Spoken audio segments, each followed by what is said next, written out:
Tayo po ngayon ay nasa boulevard ng Nato, Camarines Sur.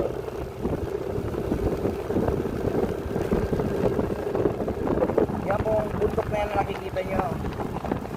Pupukan natin ang bundok na yan. Yan.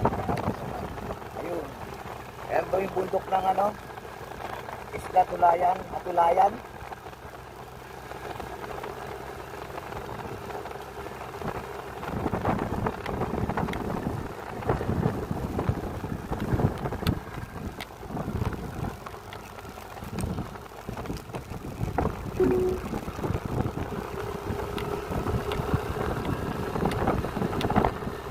Pupunta po tayo ng Sangay Sibaguan, Camarines Sur.